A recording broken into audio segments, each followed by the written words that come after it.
avec des projets successifs qui ont été dénoncés et qui n'ont pas fonctionné. Et donc aujourd'hui, je pense qu'il y a une certaine cohérence. Tout à fait. Alors on peut bien sûr encore la discuter. Je pense que de toute façon, il y aura des problèmes d'architectes, il y aura des problèmes de fonctionnement. Mais je crois que, et ce soir, je suis rassuré sur le fait qu'avec ce que M. Maury vient de nous expliquer, c'est qu'il n'y a pas de raison fondamentale que les carrières soient supprimées, enfin, en tout cas qu'elles soient déclassées. Alors, maintenant, on attend le 9 avril, je crois, pour savoir quels travaux on doit faire. Donc, puisqu'il va y avoir des experts qui vont se... mais les expertises, on va faire. Donc, je reprends ce que je disais, c'est que l'association Sculpture et Fonderie d'Art voudrait pouvoir exister encore, perdurer et permettre à la ville de Meudon d'avoir un espace avec des sculptures, permettrait donc des animations particulières qui seraient sûrement très intéressantes de pouvoir faire. Voilà. C'est exactement ce que j'appelle le passage de l'esquisse au projet qui reste à faire. Voilà, c'est ce que je veux dire. Donc aujourd'hui, on nous présente. Parce que vous ne dites pas, je dis, là je commente. J'ai une petite entreprise donc, qui ne va pas, si vous voulez, par elle-même, pouvoir permettre à des investisseurs potentiels de venir me faire confiance. C'est parce que c'est un ensemble donc, culturel qu'on voudrait développer avec l'association. Et dont je fais partie, bien sûr. Donc, mais parce que là, je me positionne simplement aujourd'hui sur le site de la ville, on retrouve les 46 planches présentées par le CIE le 28 novembre 2011. Et je fais en passe en revue ce qui est donné comme le projet de la ville. Et voilà. Donc, j'ai commencé par les 4 points positifs, et là maintenant, j'aborde 4 points négatifs. Enfin, 4 je vous remercie de l'avoir donné. C'est le service minimum pour les carrières. Regardez, les carrières, équipement culturel, 150 mètres carrés, et en fait, ils se partagent entre la maison des sculptures ici, et puis la maison des carrières ici.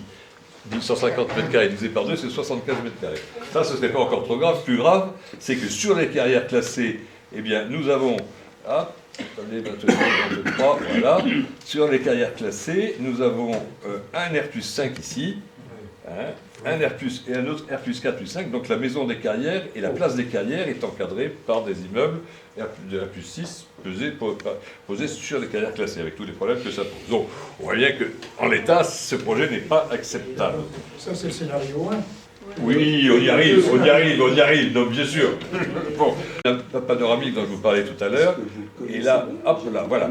Donc la vue panoramique, c'est page numéro 37. Vous voyez la coupe qui est faite ici, c'est la coupe selon l'axe majeur des vues, depuis le penseur. Alors, vous avez le penseur ici, le promontoire ici, la cote 80 NGF qui a été inscrite au PLU malgré les protestations de Virameudon. La seule chose qu'impose le PLU, c'est que les bâtiments construits sur le versant ne dépassent pas la cote 80 NGF. Voilà. Le PLU ne précise pas non plus qu'elle est classée, mais enfin ça c'était... Bon, on comprend que c'était un peu compliqué, un peu subtil pour un PLU peut-être, les contraintes de construction sur la partie classée. Voilà. Mais alors, donc, le méandre de la Seine, les îles, et que pour les voir, il faut peut-être qu'il y ait une ligne, non pas une ligne horizontale, mais une ligne oblique. Pour voir le Mont Valérien, le plafond horizontal est commode, pour voir la boucle de la Seine, il y a un problème. Alors, après, il y a aussi une autre problème que je n'ai pas bien relevé, c'est que, regardez la différence de hauteur qu'il y a entre le penseur et le promontoire. Et là, je me tourne vers Noël Loisillon, parce qu'il a certainement la réponse à cette question. Quand on regarde de près les cotes, je crois que pour le penseur, on a la cote 84,60, et pour l'observateur qui est ici, on a la cote 83,50. Donc on n'aurait qu'à mettre 10 entre les deux. Et donc j'ai l'impression que dans cette vue, le CAU a prévu de remblayer le promontoire. Je ne sais pas si Noël peut le confirmer, mais enfin on a un truc qui n'est pas clair sur les vues. Bon, enfin c'est du domaine du détail, mais c'est... Le penseur est au-dessus du mur. Oui. À 5 mètres de hauteur ou 6 mètres de hauteur. Bah oui, c'est pour ça que... Par rapport au centre. Voilà, donc il semblerait que... Bon, on peut agrandir, rajouter, mais vous verrez les codes. Bon, il y a un petit problème là-dessus. Bon, écoutez, je proposerai la poursuite. De toute façon, c'était un document qui devait être provisoire, et malheureusement, il en est resté figé là-dessus. Alors, en revanche, on peut regarder la planche suivante, la planche 38, qui, elle, est une coupe qui passe sur la plateforme dite urbaine de travaux, pour les historiques, c'était urbaine de travaux, hein, dans lequel on voit les villas de ville qui sont installées ici, avec R+2, et puis les immeubles R+3, et j'ai même R+4, pourtant, oui, j'ai R+4, pourtant, non, ici, il n'y a plus que R+3, avec toujours cette cote 80-80 qui est complètement utilisée par la construction. Bon, a priori, si la vue est préservée, c'est une vue par là, on se demande pourquoi on limite les constructions ici, indépendamment des questions de stabilité de sol, bien sûr, hein, et qu'au contraire, on va coller à 80 ici. Accessoirement, regardez, le drainage a été prévu, donc que le SAU a même poussé ses esquisses jusqu'à intégrer quelques des recommandations de Fugro, sans doute, pour le drainage. C'est juste pour un passage. Bon, donc ça c'était le deuxième point négatif, c'est la protection des vues. Dans cette esquisse, ne semble pas encore bien assurée et surtout souffrir d'accommodements qui fait louche. Bon.22e point, les activités économiques. Alors c'est là qu'on va tout de suite voir la différence de scénario des vues 21-22. Donc voilà, tout à l'heure, c'est la vue sur laquelle on a regardé, c'est la 21 avec scénario 1, et hop, regardez la 22, scénario 2. Dans le scénario 2, BFG a disparu, les activités économiques sont passées à 5400 m², c'est pour ça que j'en ai déduit qu'il y avait 1200 m² pour le faire égosser, et l'immeuble R+5 qui était là, c'est complété d'une branche comme ça, plus ces deux-là. Voilà. Donc là, on a on voit que mieux faire égosser semble en sursis, le nombre de logements passe à 400. Alors ce qui nous rassure, c'est que dans le PLH, on n'est plus qu'à 300. Donc, dernière nouvelle, ce n'est pas le scénario 2, ce serait plutôt le scénario 1. Enfin bon. Oui, là, sur cette vue, on voit encore mieux la différence scénario 1, scénario 2. C'est même assez spectaculaire. Bon. Ce que je voudrais aussi, c'est le problème aussi, la réservation des ateliers d'artistes. Ils sont dans le mail des artistes qui est ici, je crois que c'est ici, ou sous le viaduc. Voilà les ateliers d'artistes. A priori, si on vient utiliser les règles habituelles de Meudon pour le relogement des commerces dans une opération d'urbanisme, on laisse des rez-de-chaussée, puis on trouve des gens qui veulent bien les payer, on a du mal. Alors je ne sais pas si on veut effectivement des artistes qui abandonnent les locaux actuels pour prendre les rez-de-chaussée d'immeubles ou le viaduc, il va falloir effectivement un dispositif financier assez subtil pour que ça marche. Bon, enfin bon, ça, on n'a pas abordé. Dernier point négatif, c'est la circulation. Voilà. Alors la circulation, c'est quelque chose pour lequel, bon, ça a toujours été présenté dans les commissions, mais on n'a jamais été très loin dans les échanges. Il y a eu simplement des déclarations un peu dans le désordre, et on s'en est toujours sorti en disant ben, on étudiera ça plus tard. Bon, le plus tard n'est jamais arrivé, et on est resté aujourd'hui dans ce cheminement avec un parti pris, mais qui est pris par le CE, mais qui était très souvent contesté, des impasses, des rues en impasse pour desservir la colline. C'est un écoquartier, n'est-ce pas? Donc on va au fond de son trou, on n'y bouge plus. Bon, qu'est-ce que ça leur est aussi? Alors qu'il n'y a pas besoin d'avoir beaucoup d'imagination pour avoir soit un passage par là, soit un partage par là. Il y a beaucoup de solutions. La rue Arnaudet, on ne change pas, elle reste en double sens uniquement dans la partie jusque-là. Après, elle reste en sens unique à cause du pont sur le chemin de fer. Bon, il y a un réel problème. Voilà. Bon, moi, depuis toujours, je réclame l'ouverture d'une deuxième marche du viaduc aux circulations, au moins circulation douce. La rue Arnaudet passe là. Là, il y a une arche qui ne demande qu'à servir. Il y a déjà un sentier qui y passe, mais on pourrait l'élargir. Ensuite, il y a les cheminements piétons qui sont... oui, enfin, les cheminements piétons, je dis que c'est en boucle fermée, c'est pas tout à fait vrai, mais enfin, celui qui vient du...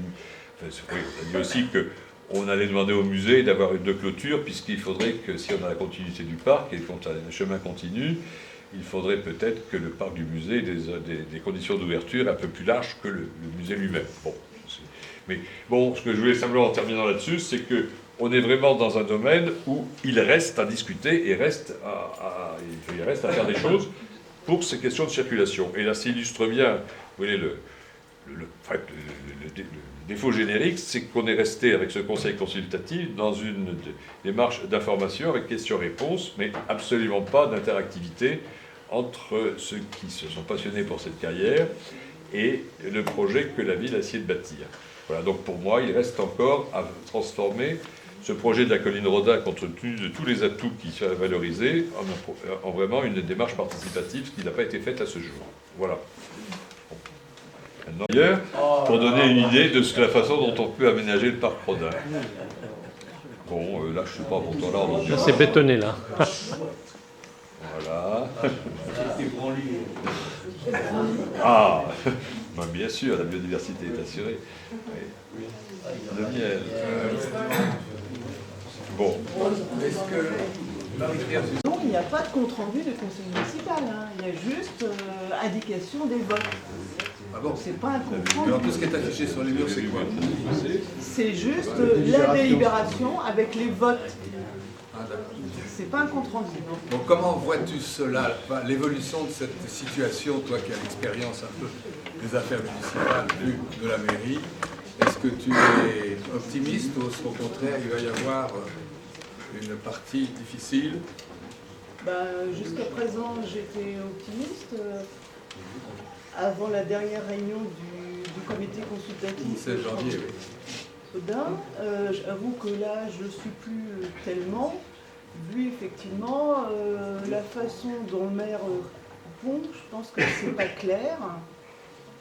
Et moi, je suis plutôt inquiète. Et c'est vrai que j'attends le 9 avril où il va y avoir la réunion de la commission d'urbanisme en étant vraiment... Mais écoute, moi je ne suis pas membre du conseil municipal, mais j'observe un peu les affaires. J'ai quelques petits exemples. Mais je me demande si c'est le maire qui commande. J'ai pas l'impression. J'ai pas l'impression. Le maire dit qu'il c'est lui qui décide in fine, mais j'ai eu des exemples précis où le maire m'a dit dans son bureau une chose, et 3 jours après, en réunion, il n'a pas dit la même chose. Alors, est-ce que c'est pas Wegman le patron de tout? Non, mais on est passé d'une stratégie à une tactique. Pardon? Michel, on est passé d'une stratégie à une tactique. Une tactique. C'est ça, aujourd'hui on veut mettre une pression importante. L'arrêté de péril sera imminent ou pas imminent. Oui. Moi je pense qu'il sera imminent. Tu penses qu'il sera imminent? Je pense qu'il sera imminent. Parce que c'est parce qu'on est passé dans la tactique aujourd'hui de la municipalité qui a décidé de mettre en œuvre le projet. Pour le mettre en œuvre, il va falloir exprimer que ça doit se faire vite. Et pour que ça se fasse vite, on va aller chercher les moyens financiers là où ils sont, c'est-à-dire de ceux qui ont l'intention de bâtir. Donc, clairement, on est dans cette tactique aujourd'hui. La stratégie, c'est le jour où l'EPIC a été créé, c'est le jour où l'EPIC a acheté les 8 hectares. Et aujourd'hui, on est passé à la phase accélération. On est passé au stade. On va aujourd'hui, sous les 21 jours énoncés tout à l'heure par Daniel, on va passer dans cette phase-là très rapidement. Le préfet va demander au maire « Qu'est-ce que vous faites ?» Et lui il va dire « Moi, je ne prends pas de risque. J'ai un rapport. Ce rapport me conduit à prendre un arrêté de péril. L'arrêté de péril, pour moi, je préfère le prendre imminent. Il y a aujourd'hui, je vais dire, le bâtisseur ou le constructeur qui a les moyens de faire. Et ils vont faire. Et une fois qu'ils auront commencé, il n'y aura plus qu'ensuite qu'à bâtir. Donc c'est clair. Le maire en plus dit les carrières classées ne seront pas touchées. C'est ce qu'il écrit. C'est ce qu'il écrit. Et c'est ce qu'il dit. Et ce qu'il dit en parallèle, il dit de toute façon il faudra bien construire pour consolider la colline. Donc clairement, si tu veux, son discours il s'exprime par-ci, par-là, mais on voit très bien qu'on est passé dans la phase tactique. Il va construire. Voilà. Le projet CAUE est le projet qu'on va voir se réaliser, je veux dire, dans les 21 jours, j'ai envie de dire. Enfin, après le 9 avril, il y aura les 21 jours. Voilà. Moi, Avec le déclassement? Non. Non, pas les déclassement. Les carrières classées ne seront pas touchées. Il a dit, le projet du CAUE, c'est de respecter les entreprises, de respecter les carrières classées et de construire. Et donc, quelque part, c'est un projet qui a été en effet validé, je veux dire, en conseil municipal. Il a tous les feux verts. Le dernier qu'il a, c'est comment je mets l'accélérateur. L'accélérateur, aujourd'hui, il l'a. Sauf que quand même, dans le projet CAUE, non seulement il ne respecte pas les 15 mètres de reculement. Préconisé. Mais Préconisé. ils ne respectent pas les 15 mètres de reculement, mais en plus, ils construisent, ils ont bien 7 immeubles construits sur les carrières classées, au-dessus des carrières classées, dans l'emprise des carrières classées. oui, et puis- Donc, il y a quand même quelque chose qui... Voilà. une incohérence Oui. Non, mais le formelle projet- entre le projet du CRU actuellement et les carrières classées. Les permis sont déposés, les permis existent. Non. Il n'y a pas. Non, non, les permis ne sont pas déposés. Non, non, il n'y a aucun permis déposé. Il y a un permis en instruction accélérée, c'est celui de Marignan, mais il n'est pas encore prêt à être déposé. Enfin, l'instruction, parce qu'avant le dépôt, on se... Il y a des permis qui existent, qui n'ont pas de recours suspensif Non, aujourd'hui, il y en qui a n'ont pas. que des recours Non, administratifs. non, non, il n'y en a pas. Non, non, mais Loïc, et puis, attention à ce que dit l'IGN. Au fond, d'ancrer en pied de carrière. Hein. Compte tenu de l'état général de la craie, des forages peuvent être envisagés dans les piliers tournés sur place. Un comblement préalable de la carrière sera nécessaire, comblement qui paraît aujourd'hui incompatible avec le classement de la carrière. Ça, c'est- Donc c'est aujourd'hui, noir sur blanc. devant cette affirmation de le maire est dans une impasse pour pouvoir faire effectivement le projet tel que. Donc Non, aujourd'hui, ça, c'est mon pronostic, c'est que justement, on va de facto remettre l'affaire sur le chantier et que, voilà, et donc dans la mesure où la construction de logements fait partie maintenant d'une convention État, communauté d'agglo, État-commune. Hein, et ben, il va y avoir le maire et le préfet vont travailler ensemble pour voir comment faire sauter les verrous aujourd'hui à ce programme d'habitat. Et dans les verrous à faire sauter, c'est certainement pas le classement des carrières. C'est certainement pas. Tu réponds là. Non, mais je dis Non, que mais pour partie, il peut le réaliser aujourd'hui. Bah, Il n'y a que la partie sur les carrières classées qui ne peut pas réaliser, mais le reste, rien ne l'empêchera de ce le qui serait réaliser dommage, lorsque l'arrêté de moi je Pékin trouverais aura dommage, été- c'est que justement il reste. Attends, Oui. on n'entend pas Loïc. Il y a une chose que je peux également donner comme information. Au téléphone, une longue discussion avec Marc Cohen. J'ai évoqué le problème de ces constructions à proximité de carrières classées, en pied de carrière, selon l'expression du directeur de l'UGC. Et Cohen a réagi tout de suite. Moi, je dis, il ne faut pas construire au-dessus des carrières. Écoutez, monsieur, regardez le plan. Oui, oui, mais non, c'est Oui, une erreur. mais Il ne oui. faut pas construire au-dessus des carrières. Voilà ce que Cohen, oralement, m'a dit. Il n'y a pas longtemps, il y a des jours. Oui, mais l'an prochain, il dit Mais sur la partie roulée, Qui croit? C'est pas facile.